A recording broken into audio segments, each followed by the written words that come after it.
Muzaffarpur shelter home case में दिल्ली का Saket court आज सजा का ऐलान कर सकता है। कोर्ट ने इस मामले में ब्रिजेश ठाकुर समेत 19 लोगों को कसूरवार करार दिया। ब्रिजेश ठाकुर को पॉक्सो समेत कई दफात में कसूरवार ठहराया गया। आज सजा के नुकात पर बहस होगी, जिसके बाद आज सजा का ऐलान किया जा सकता है। कानून के जानकारों के मुताबिक कसूरवारों को 10 साल की कैद से लेकर उम्र कैद तक की सजा हो सकती है।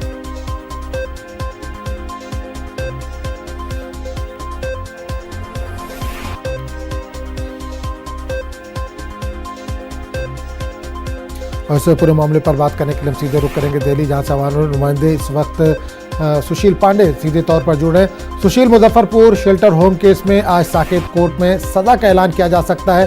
कब तक कोर्ट की कार्रवाई शुरू हो सकती है? जी देखिए, आज हम 11 बजे इस पूरे मामले में जो साकेत कोर्ट की जो स्पेशल कोर्ट है वो मामले की सुनवाई करेगी। इस पूरे मामले में क्वांटम ऑफ पनिशमेंट पर बहस होनी है कि तमाम जो दोषी करार दिए गए हैं, जिसमें मेन जो एक्यूज्ड है ब्रजेश ठाकुर समेत तमाम 19 लोगों को कितने साल की सजा हो। हालांकि जिन धाराओं के तहत इन तमाम आरोपियों को दोषी करार दिया गया था वो पॉक्सो है, तो यानी कि रेप, गैंग रेप है, और उसमें साजिश रचने की धारा भी जोड़ी गई है, षड्यंत्र रचने की भी धारा जोड़ी गई है, और तमाम लोगों को गुमराह करने की भी धाराएं जोड़ी गई हैं। पॉक्सो और गैंगरेप के तहत तमाम जो 8 एक्यूज्ड हैं उनको दोषी करार दिया गया है। अगर अधिकतर सजा की बात करें तो उम्र कैद की सजा इस मामले में हो सकती है, और साथ ही साथ 10 साल से भी ज्यादा सजा का ऐलान आज कोर्ट कर सकता है। लेकिन ब्रजेश ठाकुर की तरफ से इस मामले में सुनवाई के दौरान ये कहा गया था कि जो तमाम लड़कियों ने बयान दिया है उस बयान को कंसीडर न किया जाए, लेकिन कोर्ट ने तमाम चीजों को देखा है, तमाम तथ्यों को आंका है, और उन लड़कियों के बयान के आधार पर ही ब्रजेश ठाकुर समेत 19 लोगों को इस मामले में दोषी करार दिया गया है। आज देखना यह होगा कि ब्रजेश ठाकुर की तरफ से कोर्ट में क्या दलीलें दी जाएंगी, ब्रजेश ठाकुर क्या कोर्ट से अपील करेंगे कि उनकी सजा पर कितना कम सजा उनको दिया जाए, क्या क्या वो अपनी बातें रखेंगे, ये देखना होगा। लेकिन ये बहुत बड़ा केस होगा जब मुजफ्फरपुर शेल्टर होम मामले में एक बड़ा फैसला आएगा, क्योंकि इस पूरे मामले से कहीं ना कहीं बिहार की सियासत और बिहार में जो शेल्टर्स होम चल रहे थे उस पर शिकंजा कसा है देश की सबसे बड़ी अदालत के द्वारा। सुप्रीम कोर्ट इस केस की मॉनिटरिंग कर रहा है, और सुप्रीम कोर्ट ने ही आदेश दिया था कि इस पूरे मामले को दिल्ली के साकेत को ट्रांसफर किया जाए, क्योंकि जिस तरह ट्रायल चल रहा था उस ट्रायल से उम्मीद ये नहीं थी कि बिहार में इस मामले में कोई बड़ा फैसला देखने को मिले। क्योंकि सीबीआई ने जब इस पूरे मामले को अपने दायरे में लिया तो कई बड़े नाम शामिल हुए। आज हम कई बड़े डिस्ट्रिक्ट मजिस्ट्रेट इस मामले में शामिल हैं, कई सरकारी अधिकारी इस मामले में शामिल हैं, कई सरकारी कर्मचारी इस मामले में शामिल हैं।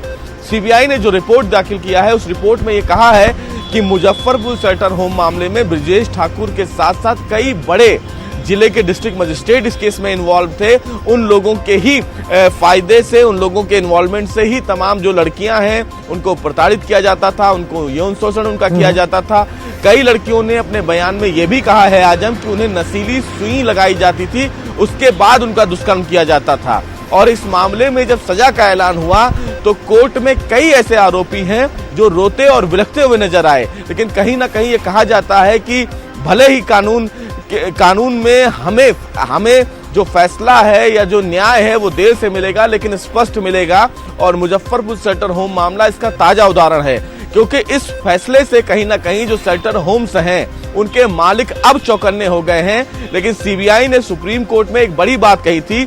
सीबीआई ने कहा कि कई ऐसे बड़े अधिकारी, कई ऐसे बड़े नेता अभी सीबीआई के रडार पर हैं जो इस मामले में इन्वॉल्व हैं। अभी ये पूरा जो ट्रायल है उस ट्रायल में केवल गैंगरेप के मामले में है, सीबीआई और मामले की जांच कर रही है। लेकिन आज जो फैसला साकेत कोर्ट देगा उसमें देखना होगा आजम की मुजफ्फरपुर शेल्टर होम मामले का जो की एक्यूज्ड है ब्रजेश ठाकुर, उसको कितने साल की सजा कोर्ट देती है।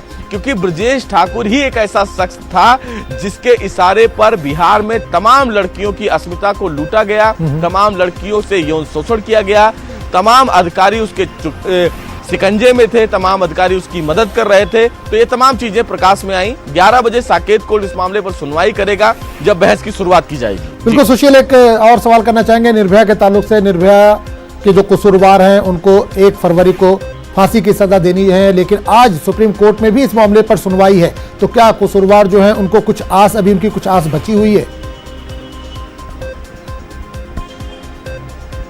जी देखिए, जो कसूरवार में से चौथा जो दोषी है मुकेश, जी जी। उसने प्रेसिडेंट के यहाँ फिलहाल जो मर्सी पिटीशन है वो दाखिल की थी। हालांकि प्रेसिडेंट की तरफ से उन्हें कोई राहत नहीं मिली थी। प्रेसिडेंट ने उनकी मर्सी पिटीशन को खारिज कर दिया है और प्रेसिडेंट के इसी फैसले को सुप्रीम कोर्ट में चुनौती दी गई है। सुप्रीम कोर्ट में चुनौती मुकेश ने अपने इस आधार पे दी है कि प्रेसिडेंट ने उनकी मर्सी पिटीशन पर जो तय समय है उससे पहले फैसला लिया है। उनके मर्सी पिटीशन पर समीक्षा का जो समय है वो राष्ट्रपति ने नहीं लिया है, लिहाजा सुप्रीम कोर्ट इस मामले में देखे। सुप्रीम कोर्ट फिलहाल इस याचिका पर सुनवाई के लिए जब कल मेंशन किया गया था तो उन्होंने कहा था कि चूंकि मामला डेथ से संबंधित है और सुप्रीम कोर्ट का एक बहुत बड़ा फैसला है कि अगर कोई भी फांसी की सजा पाया दोषी सुप्रीम कोर्ट अपील करता है तो 48 घंटे के भीतर सुप्रीम कोर्ट उसकी याचिका को सुनवाई पे लेता है। और फिलहाल कल मुकेश की तरफ से याचिका दाखिल की गई है। आज 12:30 बजे जस्टिस भानुमति जो इस पूरे मामले की सुनवाई शुरू से करती आई हैं, उनकी बेंच इस पूरे मामले की सुनवाई करेगी। ये देखना है कि जो आखिरी विकल्प फिलहाल मुकेश का बचा हुआ है सुप्रीम कोर्ट से, क्या सुप्रीम कोर्ट राष्ट्रपति के द्वारा लिए गए फैसले की समीक्षा करता है या नहीं करता है। अगर सुप्रीम कोर्ट से मुकेश को झटका लगता है तो कहीं ना कहीं मुकेश का जो आखिरी विकल्प है वो भी खत्म हो जाएगा सुप्रीम कोर्ट से। यानी कि अब जो निर्भया गैंगरेप मामले का जो चौथा दोषी है जिसके पास कानूनी विकल्प की बात कही जा रही थी, फिलहाल वो सारे विकल्प मुकेश की तरफ से खत्म हो जाएंगे। ये आखिरी विकल्प है जिस पर आज 12:30 बजे जस्टिस भानुमति की बेंच इस मामले की सुनवाई करेगी। चलिए सुशील, बहुत बहुत शुक्रिया इस तमाम जानकारी के लिए।